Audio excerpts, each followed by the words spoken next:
Didn't like Asia At all? at all. Because of some bad experiences you have in the No, no, no, no, no. in the past? No? No. So why didn't you like it? It's like I don't know. It was an inner voice. Gotcha. It was an inner voice. Got it.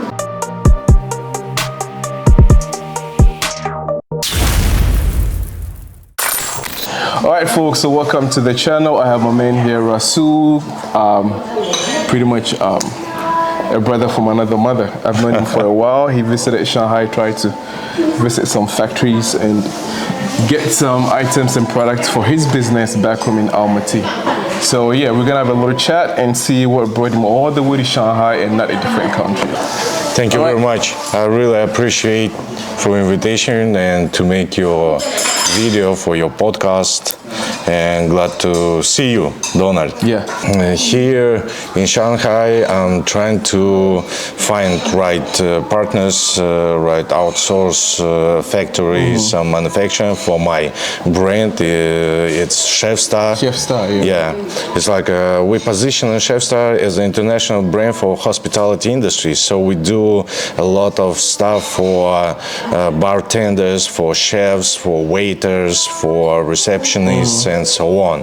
And I do it at least 12 or 15, 12 years. So it started from a small atelier, bespoke atelier, and it was my mom's hobby. Then it was my mom's business. And It's a family business, right? yeah. You know, in Kazakhstan, I am Kazakh. Yeah, sure. So in Kazakhstan, we have, how to say it, strong traditions about family, about relatives, and so on. So I decided about 16 years ago, I decided to get involved into family business. And when I did my corporate career, Mama called me like, "What are you doing there? Yeah. Come here to Almaty, come here, and let's continue family business. I need somebody to Take over the business. take over the business, yeah. So, and you know, it was a journey about ups and downs, about highs and yeah. And that's why I'm here. We made a decision to go globally, and when I founded Chef Star as an international brand, of course I wanted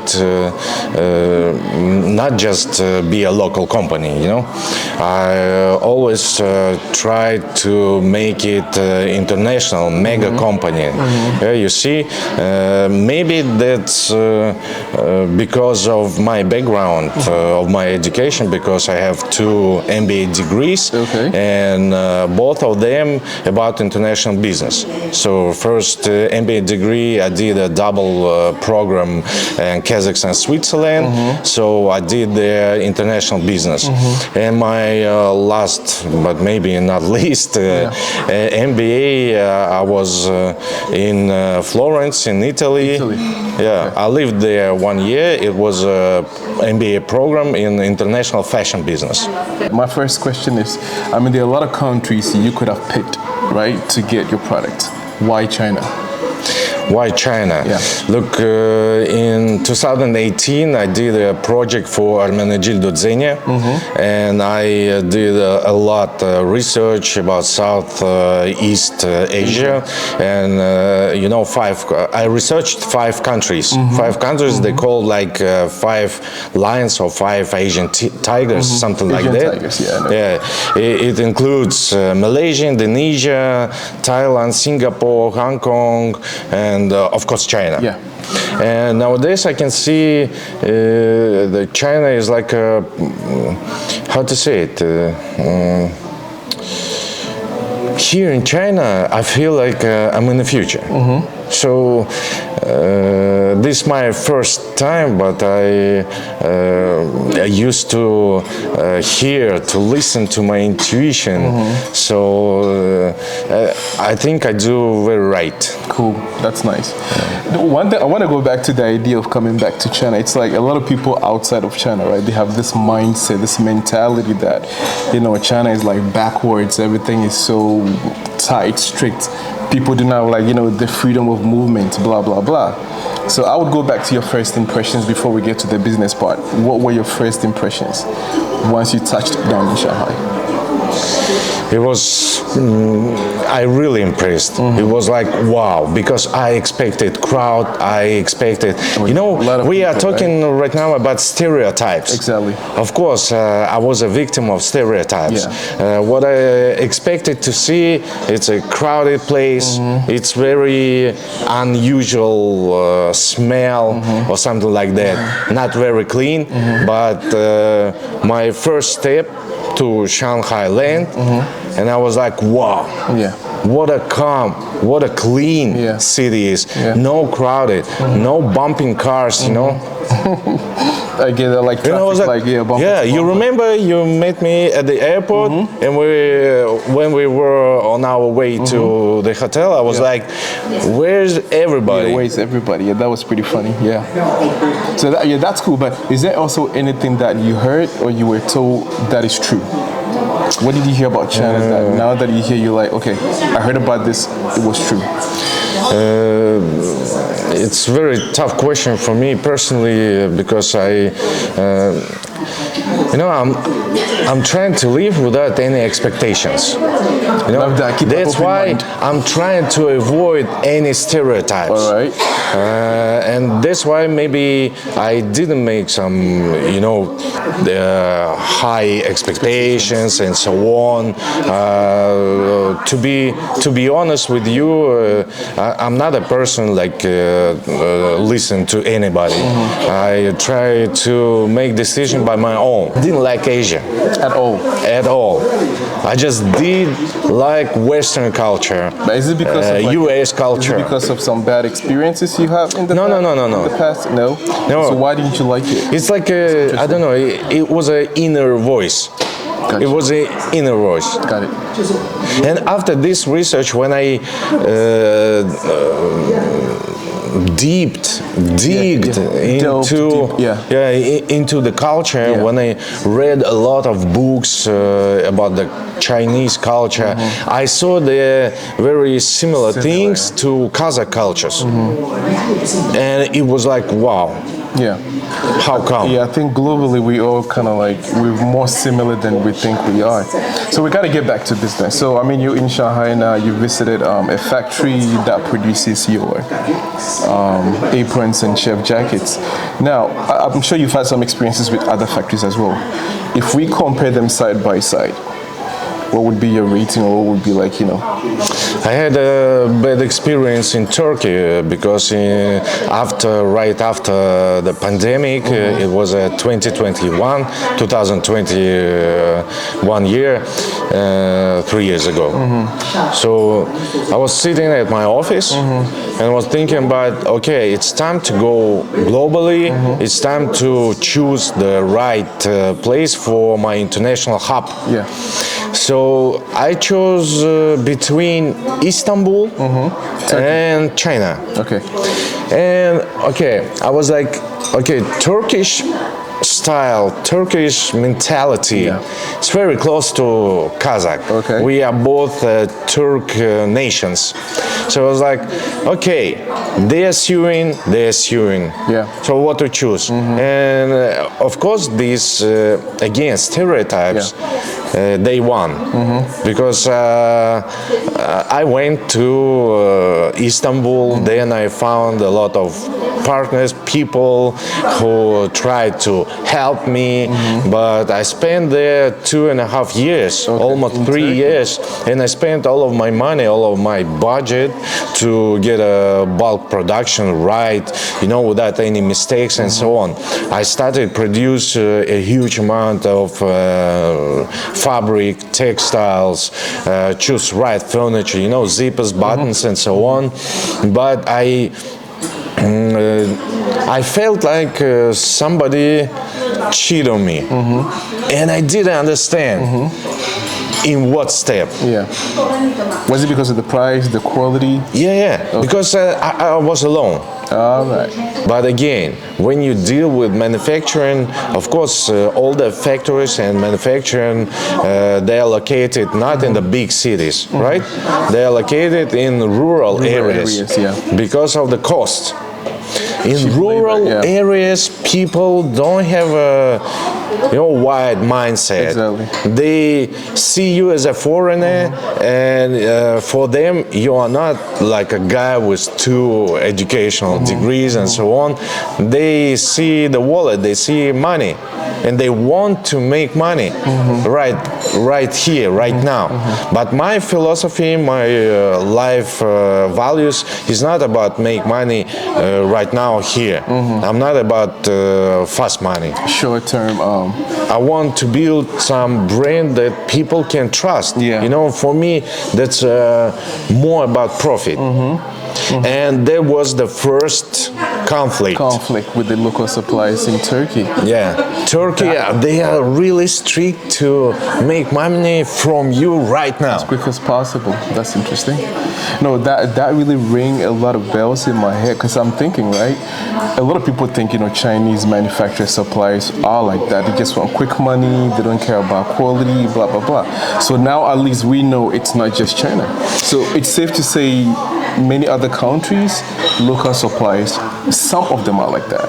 They want to make quick money. Yeah, maybe a lot of businessmen, a lot of manufacturing all over the world, they want to make money right now. Exactly. And this is like a classic way. Exactly. But here in China, they have, how to say it, a big heritage, how to make business or partnership in long term. Yes. So it's a question of right people. It's a question of networking, right networking. And of course, thanks God, I met you. Exactly. You see?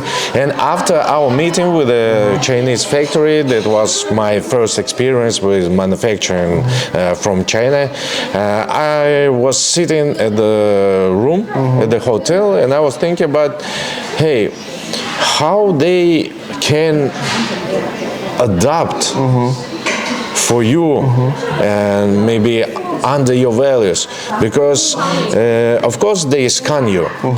If you are not a person who wants to make long-term partnership, they got you. I understand. They got their money. Yeah. You have your cheap, poor quality products, and that's it. In this case, you will not be satisfied, and they will not be satisfied. But for them, as I understood, it's a win-win. So if somebody is saying, how do I start? Where do I start? Who do I listen to? Who's gonna mentor me, right? This is why you have one student who wanted to follow you and learn from you. Not a lot of people have those kind of opportunities, have somebody who can help them, teach them the right path. Now, if you go on social media, there are so many things, so many people talking about, like you said, finding your own path, doing whatever you want to do, chasing your dreams, finding a passion. So it's like there's too much information out there. It's too much pressure. Exactly. So a lot of people find it very difficult to kind of filter through and find what works for them. They try to do what they see other successful people do. Yeah. And then they find out this is not for me. So what would be the number one thing you would advise somebody to do first? Practically, to do first, start to read more books. Exactly. Educate yourself. Educate yourself. If you don't have money for higher education or, I don't know, Cambridge, Oxford, and so on, self-education is your way. If I need to answer specifically questions, I buy the specific book for that. Got it. And that's a crucial moment. And right now, all of people around the world, they have access to internet, right? You don't have mostly, I think so. You don't have to buy I don't know, the latest version of iPhone and so on and so on.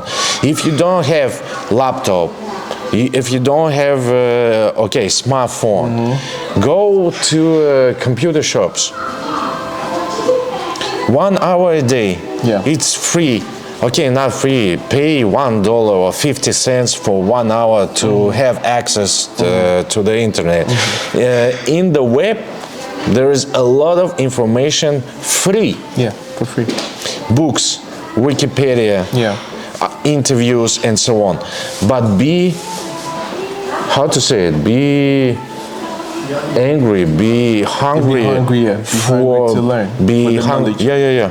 Yes. Got it. Yes. Yeah, it's very interesting because I think I used to be the same, right? It's like reading is not very easy to do because a lot of people are gonna prescribe and recommend a lot of books to you, and then you're like, oh, too many books. When am I gonna finish reading these books? But what I noticed, just like you mentioned, right? You have to read the right books that apply to your problems. The solutions you're looking for, you have to find the books that address those problems. Not necessarily read all the books, because a lot of people read a lot of books, but the question is how much of what you learn in the books do you apply to your problems, right? So like you said, I think I really do agree with you, and I like that idea of self-education, because nobody's gonna do it for you. Yeah, let's try to wrap it up. Being an entrepreneur and working for somebody, right? Which do you think is more challenging? More challenging entrepreneurship and your own business. It's too risky. So I think there is only maybe 0.5% of the whole population that they have genetically. They have these entrepreneurship skills, you know, because entrepreneurship, what does it mean, entrepreneurship, or what does it mean to be to become entrepreneur? It's more or less about balance and about your responsibility, how many risks can you absorb. If you don't want to go to a risky field, don't try to make your own business. All right, so thank you very much. So we're gonna let you go, but before you go, can you tell us something about your brand, Chef Star? Chef Star. Yeah, and if anybody wanted your website, how to contact you? Yeah, and you can find me on Instagram, in the YouTube, and of course visit our chefstarware.com, our e-commerce platform, and other great quality for affordable price. All right, so thank you very much. Thank you very much, All right, Donald. that's it.